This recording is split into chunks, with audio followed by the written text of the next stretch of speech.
The mahogany doors of courtroom 302 creaked open as Detective James Morrison adjusted his collar for the 100th time that morning. His once immaculate police uniform now felt like sandpaper against his skin, while camera shutters clicked rapidly from the press section, creating a chorus of mechanical whispers that echoed through the tense atmosphere. The morning sun streamed through tall windows, casting long shadows across the polished floor as Master Chief Marcus Williams entered the space with the fluid grace of a seasoned warrior, his presence immediately commanding attention from everyone in the room. Even the seasoned bailiffs, who had seen thousands of defendants, stood straighter, their eyes tracking the decorated Navy SEAL with a mixture of respect and curiosity.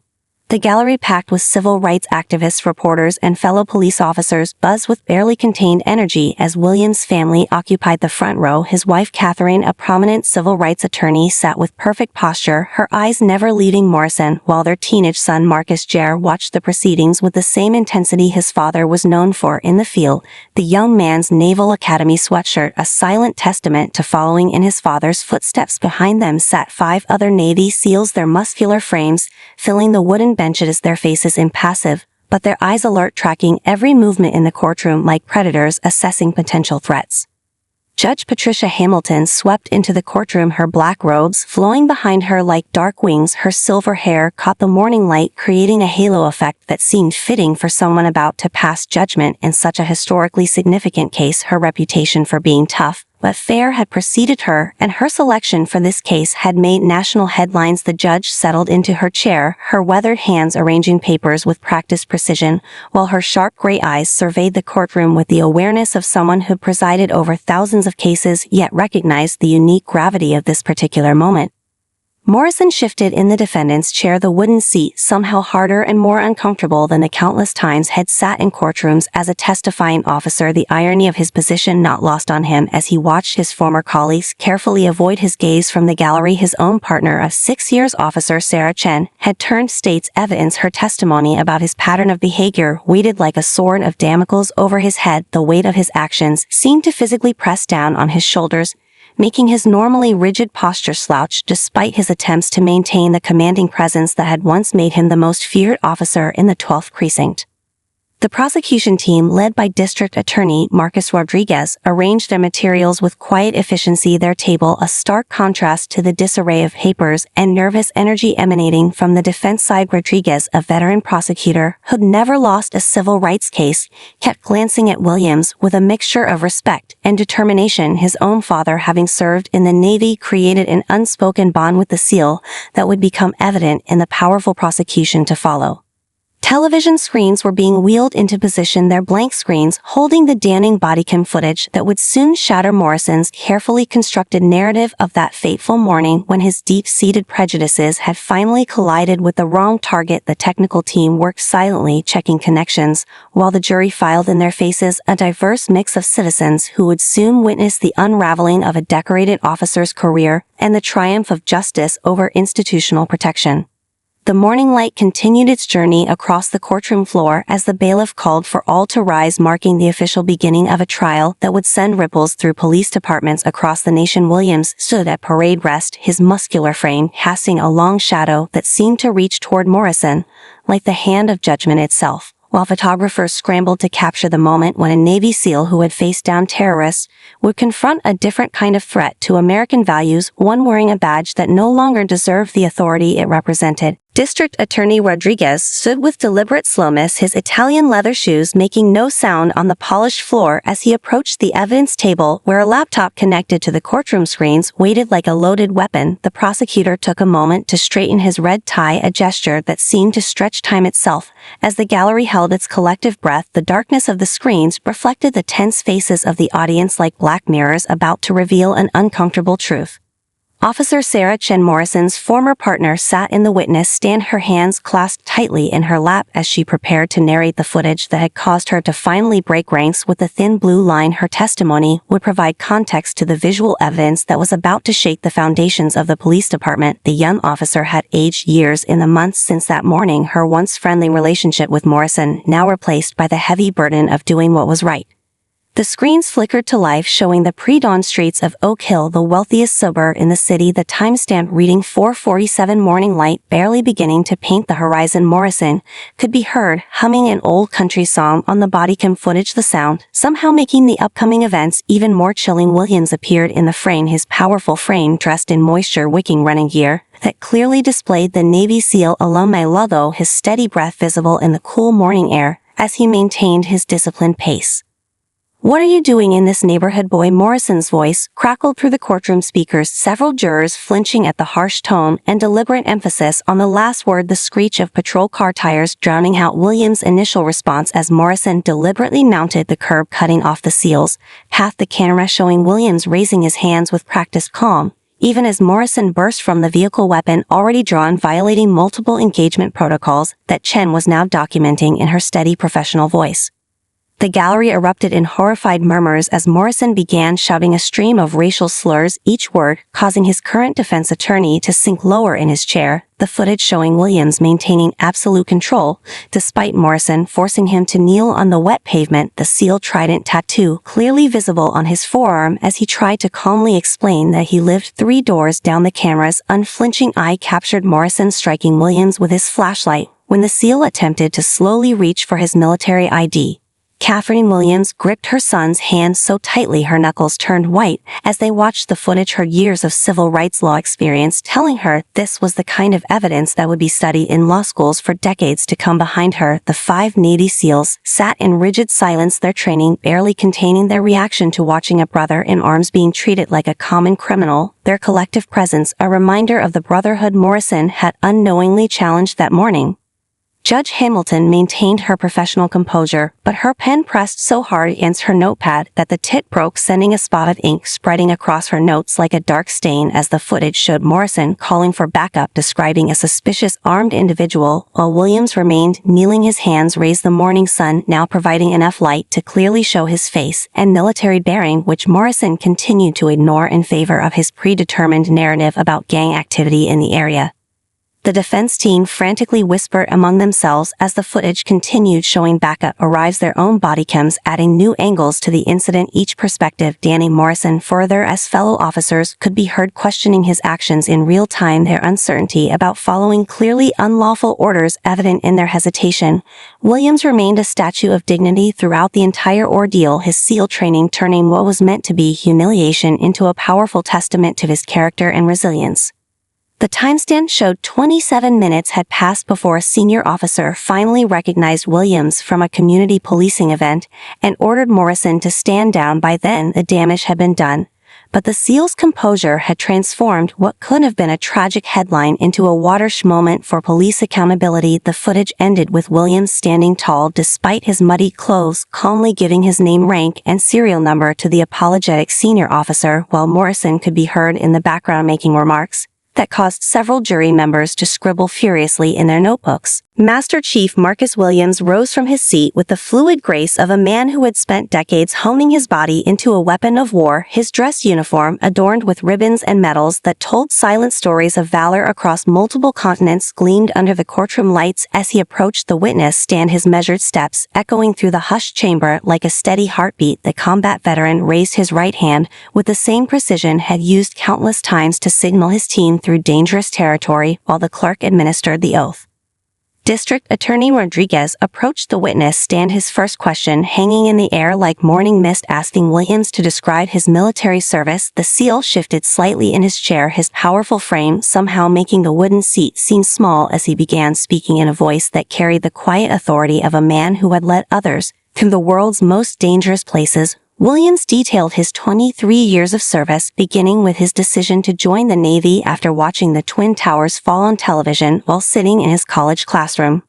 The courtroom remained spellbound as Williams recounted missions in 30 different countries, describing how he had worked alongside servicemen and women of every race and background to protect American values, his voice carrying undertones of pride when he spoke about leading diverse teams through operations that had earned him the Silver Star and multiple Purple Hearts. Morrison seemed to shrink with each accomplishment as Williams explained how he had been trained to remain calm under the most extreme pressure, a skill that had served him well during their encounter. Catherine Williams watched her husband with a mixture of pride and pain as he described the morning of the incident, explaining how he'd been conditioning for an upcoming charity event where he planned to run a marathon in full combat gear to raise money for wounded veterans. Williams revealed how he'd initially thought Morrison was responding to a legitimate emergency in the neighborhood and had been prepared to offer assistance before realizing he was the target of the officer's attention. The SEAL explained how his combat training had kicked in, assessing Morrison as an immediate threat while simultaneously recognizing that any defensive movement could escalate the situation fatally. The jury leaned forward as Williams described using his SEAL breathing techniques to remain calm while Morrison struck him with the flashlight, explaining how he'd faced trained enemy combatants who had shown more professional restraint. Williams detailed how he purposely kept his hands visible and movements slow despite the mud soaking through his running gear and the growing audience of neighbors gathering to film the incident on their phones, his voice carrying no trace of anger, as he explained how he'd focused on getting home alive to his family rather than defending his dignity.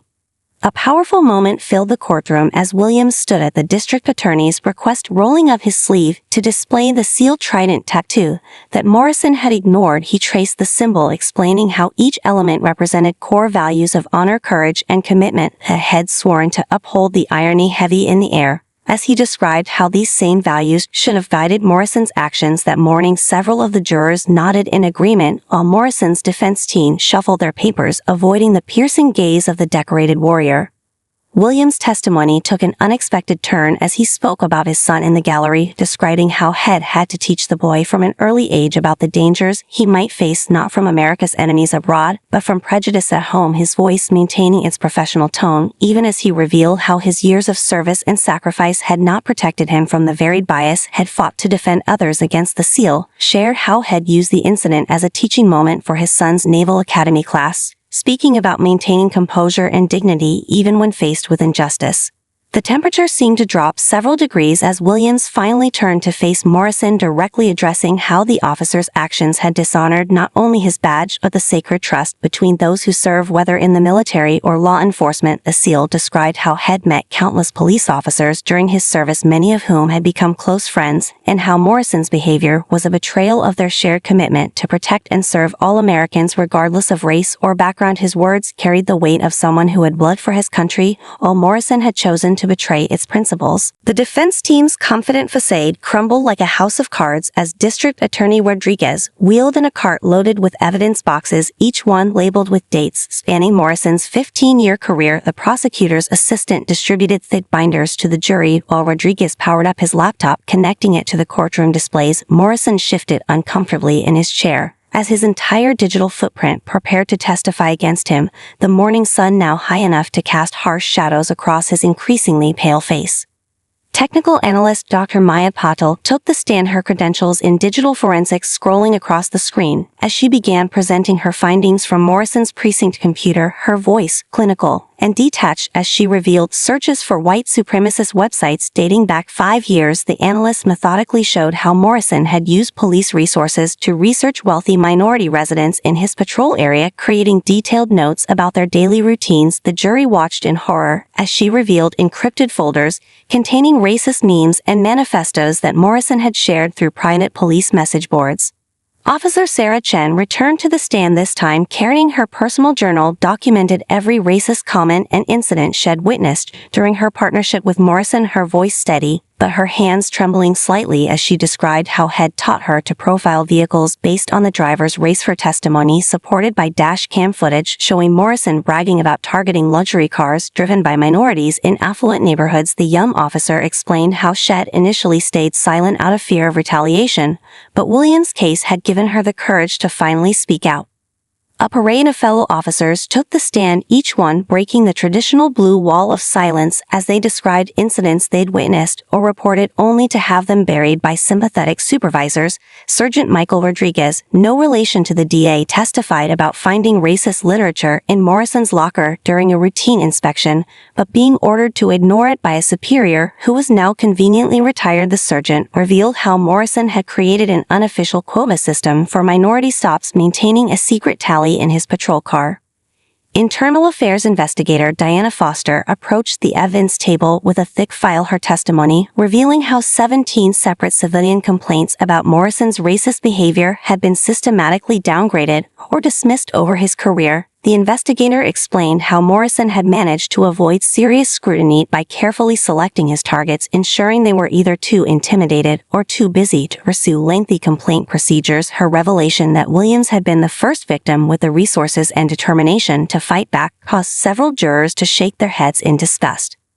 The prosecution presented surveillance footage from local businesses showing Morrison following minority residents through upscale shopping areas. The video montage demonstrated a clear pattern of harassment that had gone unchecked for years. Store owners testified about losing customers who felt unsafe shopping in areas Morrison patrolled. Their statements accompanied by sales data showing significant drops in minority clientele during his shifts. The evidence painted a picture of systematic intimidation that had affected entire communities. Lieutenant James Parker, Morrison's former supervisor, took the stand, his testimony revealing how he had attempted to transfer Morrison out of the wealthy district multiple times only to be blocked by higher-ranking officers who appreciated Morrison's aggressive tactics. The lieutenant produced emails showing how Morrison had manipulated crime statistics to justify increased patrols in areas where affluent minorities lived while ignoring actual crime patterns in other parts of the precinct. The final blow came when Rodriguez presented Morrison's personal text messages obtained through a warrant. The messages revealed conversations with other officers who had since been dismissed for misconduct, showing how they coordinated their activities to maintain what they called neighborhood purity. The texts included references to the morning Morrison had encountered Williams, with messages suggesting he'd been specifically watching the Seals house after learning a black family had moved into the exclusive neighborhood. As the mountain of evidence grew, Morrison's defense team appeared increasingly desperate, their objections becoming weaker and less frequent while their client seemed to physically deflate in his chair. The former detective's carefully constructed image of a dedicated officer doing his job shattered beyond repair as the true pattern of his career became impossible to ignore or explain away. Dr. Sarah Chen stepped into the courtroom, her reputation as the nation's leading expert in police psychology preceding her like an invisible wave. The Harvard-educated specialist moved to the witness stand with quiet confidence, her silk suit and steel-rimmed glasses projecting an aura of unshakable authority that caused Morrison to unconsciously lean away. As she settled into position, the prosecution had saved her testimony for this crucial moment, knowing her analysis would connect all the previous evidence into a devastating psychological profile. The doctor opened her laptop, which connected wirelessly to the courtroom displays, showing a comprehensive timeline of Morrison's career alongside psychological evaluations that had been buried in departmental files. Her precise voice carried through the hushed chamber as she began dissecting each incident, revealing how seemingly isolated events formed a clear pattern of escalating bias and abuse of power. The jury watched transfixed as she highlighted specific triggers that caused Morrison to target minorities in positions of power or wealth.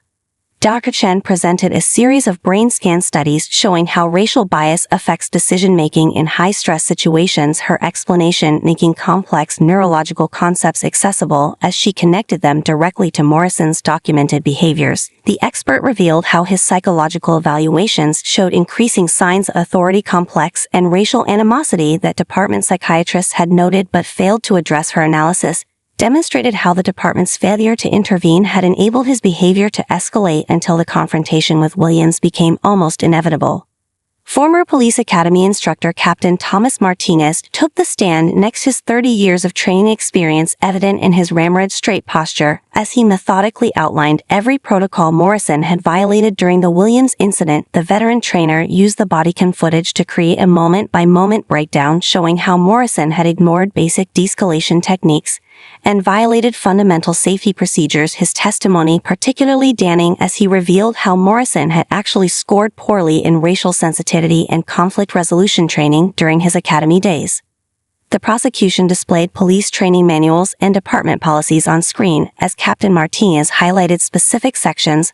Morrison had disregarded, his voice growing increasingly stern as he explained how each violation increased the risk of deadly force being used unnecessarily. The instructor shared statistical data showing how proper procedure prevented escalation in similar situations, making it clear that Morrison's actions reflected conscious choices rather than procedural ignorance or stress response. Dr. Elena Rodriguez, a specialist in implicit bias training who had worked with police departments nationwide, presented research showing how Morrison's pattern of behavior matched known indicators of institutional racism. Her testimony included analysis of department-wide data revealing how his influence had created a toxic culture within his precinct, leading to increased complaints and reduced community trust. The expert demonstrated through charts and graphs how community cooperation with law enforcement had dropped significantly in areas where Morrison regularly patrolled. The courtroom grew tense as Dr. Rodriguez shared interviews with minority officers from Morrison's precinct, their anonymous testimonies describing how had created an unofficial hierarchy based on race, pushing qualified minority officers out of desirable assignments and undermining their authority with white subordinates. The evidence painted a picture of systematic discrimination that extended far beyond individual traffic stops, affecting the entire department's ability to serve its diverse community. Captain Martinez returned to provide context about modern police training, specifically addressing how departments nationwide had evolved to better serve diverse communities, his testimony highlighting how Morrison had actively resisted these changes, clinging to outdated and dangerous practices that put both officers and civilians at risk. The veteran trainer explained how Williams' military experience actually made him more likely to follow police commands, making Morrison's aggressive response even less justifiable. Dr. Chen concluded the expert testimony phase by directly addressing Morrison's psychological state during the Williams incident, her analysis showing how his actions reflected deep-seated prejudices rather than reasonable police work. The doctor presented a framework demonstrating how power, authority, and racial bias had combined in Morrison's case to create a perfect storm of discrimination, her final assessment leaving no doubt that his actions that morning had been driven by racial animus rather than any legitimate law enforcement concern. Detective James Morrison walked to the witness stand like a man approaching his own execution, his once commanding stride reduced to uncertain steps that betrayed his crumbling confidence. The morning light streaming through the high windows seemed to intentionally illuminate the sweat beading on his forehead as he raised his hand to take the oath, his voice barely audible as he swore to tell the truth, while his defense attorney watched with barely concealed dread. The direct examination started smoothly enough as Morrison's lawyer led him through carefully rehearsed answers about his career and service record, but the practice responses rang hollow in the wake of the previous testimonies. Even as he described his supposed dedication to protecting the community, several jurors openly scoffed when he claimed to treat all citizens equally. The former detective continually tugged at his collar, as if his uniform was slowly strangling him while he attempted to justify his actions on that fateful morning. Everything began to unravel when District Attorney Rodriguez rose for cross-examination, his first question landing like a hammer, asking Morrison to explain why his body cam had shown more use of force against minority suspects in wealthy neighborhoods than any other officer in the department. The detective stumbled through a response about crime statistics, only to have Rodriguez produce evidence showing the actual crime rates contradicted his claims. Morrison's carefully constructed narrative began cracking as the prosecutor methodically dismantled each of his explanations. Rodriguez projected Morrison's precinct computer search history onto the courtroom screens, the timestamps showing how had researched Williams' family. Immediately after they moved into the neighborhood, Morrison shifted uncomfortably as his racist social media posts appeared next, his face reddening as his own words condemned him. The prosecutor asked him to read several particularly offensive comments aloud, forcing Morrison to confront his documented bias in front of the diverse jury, whose expressions ranged from disgust to barely contained anger. The former detective began contradicting his previous statements as Rodriguez pressed him about the morning of the incident, first claiming he hadn't seen Williams' seal tattoo, then admitting had noticed it but didn't believe it was real. His answers became increasingly erratic as the prosecutor confronted him with surveillance footage showing Head driven past Williams' house multiple times in the days leading up to the confrontation, each piece of evidence stripping away another layer of his professional facade until the real Morrison began emerging. The courtroom temperature seemed to rise as Rodriguez produced Morrison's private text to other officers about maintaining neighborhood purity, the messages directly contradicting his earlier testimony about random patrol patterns. Morrison began sweating profusely as his own words exposed the deliberate nature of his harassment campaign, his attempts to explain away the evidence becoming more desperate and less coherent with each new revelation. Williams sat perfectly still during the exchange, his military bearing providing a stark contrast to Morrison's increasing agitation.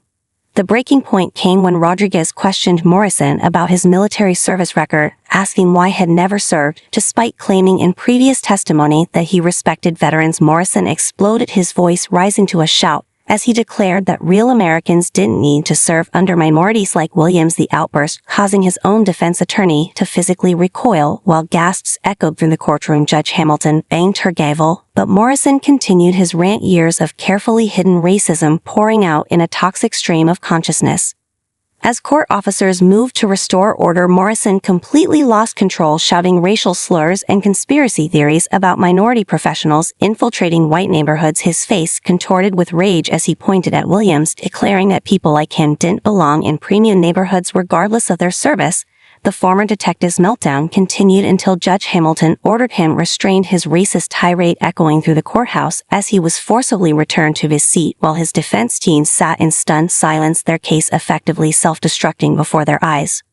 Williams maintained his composure throughout the outburst, his only reaction a slight tightening around his eyes as he watched the man who had profiled him destroy his own defense through uncontrolled bias. The SEAL's dignified response only served to highlight the stark difference between the two men, one who had sacrificed for his country while hiding nothing, and another who had betrayed his oath while hiding everything. District Attorney Rodriguez rose from his chair with deliberate grace, his dark suit a stark contrast against the polished wood of the courtroom. As he approached the jury, the morning sunlight streaming through tall windows seemed to follow his movement like a spotlight. The prosecutor paused for a moment, letting the weight of silence fill the chamber before beginning his closing argument, his voice carrying the quiet authority of someone who knew justice stood firmly on his side.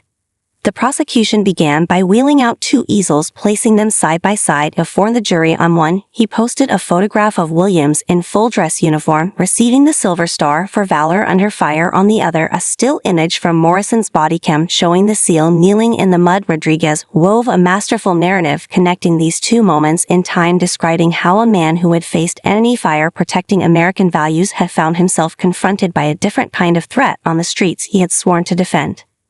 Williams sat ramrod straight in his dress uniform as Rodriguez detailed his 23 years of distinguished service, the prosecutor describing missions where the SEAL had worked alongside servicemen of every race and creed to accomplish seemingly impossible tasks. The contrast grew stark as Rodriguez then outlined Morrison's 15-year career of systematic discrimination and abuse of power, his evidence boards filling with photographs of previous victims who had lacked the resources or position to challenge the corrupt officer.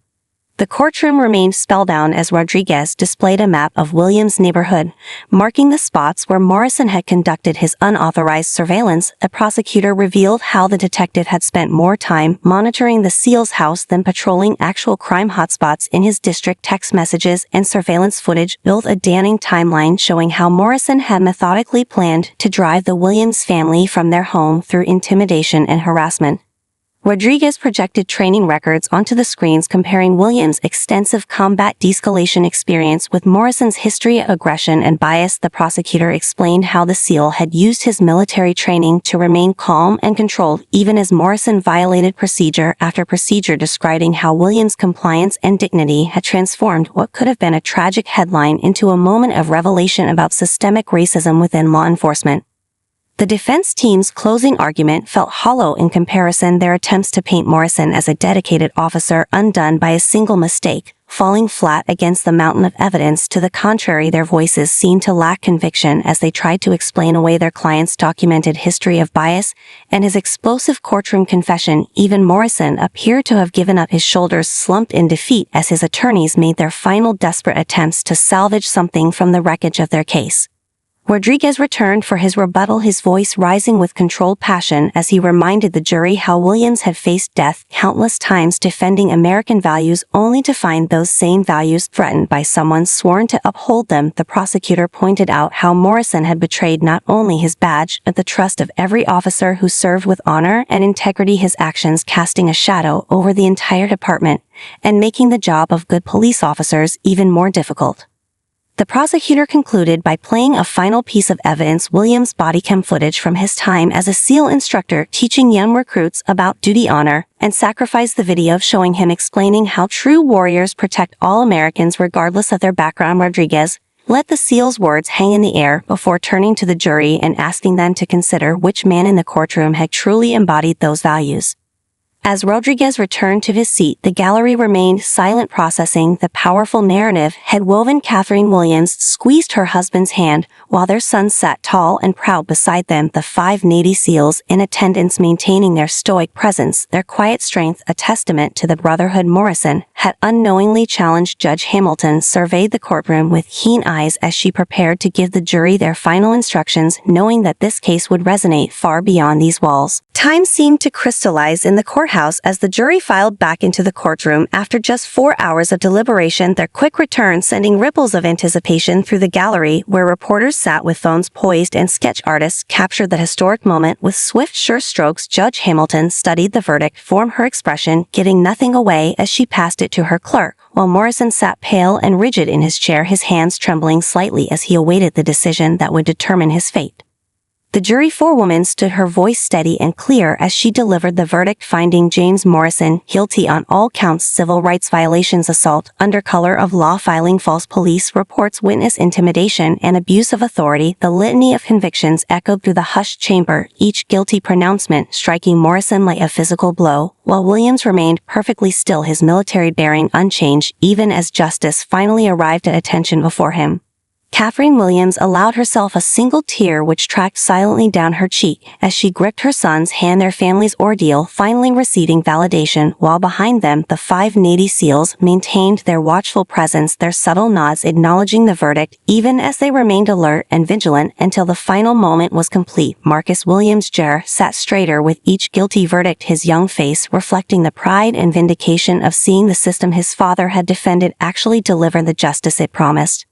Reporters scribbled furiously in their notebooks as Morrison seemed to physically deflate, his once pristine uniform now hanging loose on his frame as the weight of his crimes settled fully upon his shoulders. His defense team sat in stunned silence, having expected at least some counts to return not guilty, their legal pads covered in crossed-out contingency plans that would never be needed, while their client faced the consequences of his actions fully exposed before the community he had terrorized. Judge Hamilton asked if the attorneys wished to poll the jury, each member rising in turn to affirm their decision, their voices growing stronger with each confirmation as they looked directly at Morrison, some with disappointment, others with carefully contained anger, but all with the certainty of those who had seen justice clearly and chosen to serve it without hesitation. The diverse panel of citizens had come together to send a message that would resonate through police departments across the nation. The gallery erupted in controlled chaos as the verdicts were completed, reporters rushing for the exits while typing on their phones, social media already exploding with news of the historic conviction. Civil rights activists in the audience hugged each other, quietly crying as they witnessed a moment many had fought decades to achieve, while police officers present in support of Williams nodded grimly, acknowledging that accountability had finally pierced the blue wall of silence. Morrison was immediately taken into custody, his wrists disappearing into steel handcuffs that gleamed under the courtroom lights, the same restraints he had so often placed on others, now securing his own hands behind his back as court officers led him toward the holding cells, his shuffle toward detention a stark contrast to his once confident stride through the precinct halls where he had wielded his authority like a weapon against the innocent. Williams stood at attention as his former tormentor was led away, his eyes forward focusing on the American flag beside the judge's bench rather than the defeated figure of Morrison, his military discipline transforming what could have been a moment of personal triumph into a victory for the principles of justice and equality that had spent his life defending. Catherine moved to stand beside her husband, their unified presence a testament to the family strength that had carried them through the long months of trial. The 5 Navy SEALs rose in unison, forming an informal honor guard around their brother as the courtroom began to clear their presence, ensuring that the final moments of this historic case would be marked with the dignity and resolve that had characterized Williams throughout the entire ordeal. Judge Hamilton watched from her bench as the scene unfolded before her, knowing that this verdict would become a cornerstone in the ongoing fight for police accountability and racial justice in America. Judge Patricia Hamilton removed her reading glasses with deliberate slowness, her movements carrying the gravity of 3 decades on the bench as she prepared to deliver the final sentence in a case that had captured national attention. The morning sun had shifted to cast long shadows through the courtroom as if nature itself were marking this moment in time. Morrison stood before her in prison orange, his police uniform now replaced by the garb of those had once arrested, while Williams sat with perfect military posture in the gallery surrounded by his family and fellow SEALs. The judge began her sentencing statement with a powerful history lesson recounting how law enforcement had evolved from slave patrols to professional police forces. Her voice, carrying layers of understanding about how the past still echoed in the present. She spoke about her own father, a civil rights activist who had dreamed of a day when justice would truly be blind, while acknowledging that dream remained unfulfilled. Her words painting Morrison as not just an individual criminal, but a symbol of the corruption that occurred when power merged with prejudice. Hamilton meticulously detailed each of Morrison's crimes, reading from impact statements submitted by previous victims who come forward after his arrest, their stories creating a tapestry of pain and humiliation that had gone unchecked for years. The judge highlighted how William's military training had probably saved his life by giving him the discipline to remain calm in the face of unlawful authority, while simultaneously condemning the reality that even a decorated Navy SEAL could find himself one wrong move away from death on the streets he had sworn to defend. The courtroom remained silent as Hamilton addressed the broader implications of the case, describing how Morrison had not only betrayed his oath, but had poisoned the relationship between law enforcement and the communities they served. She spoke about the ripple effects of his actions, how each act of discrimination had created waves of distrust that would take years to overcome. Her voice carrying steel as she detailed how his abuse of power had made the dangerous job of honest police officers even more difficult by destroying the trust they relied upon to serve effectively. William stood as the judge asked him to address the court before sentencing, his powerful frame casting a long shadow as he spoke not of vengeance but of hope, describing how this case could serve as a turning point in police-community relations. The SEAL shared his vision of a future where his son could wear his Naval Academy uniform without fear of being profiled, while Morrison shifted uncomfortably as Williams expressed hope that the former officer's time in prison would lead to understanding rather than bitterness. Catherine Williams followed her husband, her legal expertise adding weight to her words as she described how the case would impact civil rights law for generations to come. She revealed plans to establish a foundation using their settlement money to help other victims of police discrimination fight for justice while providing support for good officers who stood against corruption in their departments. Morrison seemed to shrink further with each word as she outlined how his actions would ironically help create positive change. The judge delivered the maximum sentence for each count, ensuring Morrison would spend 25 years in federal prison, her decision drawing gasps from the gallery as she added additional penalties for hate crimes and abuse of authority. She ordered him to attend racial sensitivity training and perform community service in minority neighborhoods after his release, while requiring him to pay substantial restitution to his previous victims. Hamilton concluded by declaring that the sentence wasn't just about punishment, but about sending a message that no badge could shield criminal behavior. As Morrison was led away in chains, Williams gathered with his fellow SEALs near the American flag. Their impromptu ceremony, a reminder of the values they had fought to defend. His son stood tall beside him wearing his Naval Academy uniform with pride, while Catherine discussed plans for their foundation with civil rights leaders who had supported them throughout the trial. Reporters gathered outside captured the historic moment as Williams' family emerged into the sunlight, their victory carrying hope for countless others who had suffered in silence. Judge Hamilton watched from her chamber window as television crews interviewed legal experts about the precedent-setting case, knowing that law schools would study this trial for decades to come. The sentence had sent shockwaves through police departments nationwide, already leading to policy changes and renewed commitments to accountability. While outside the courthouse, a spontaneous gathering of citizens, black and white, police and civilians, had come together to celebrate a moment when justice had truly prevailed, proving that sometimes the system could work exactly as intended.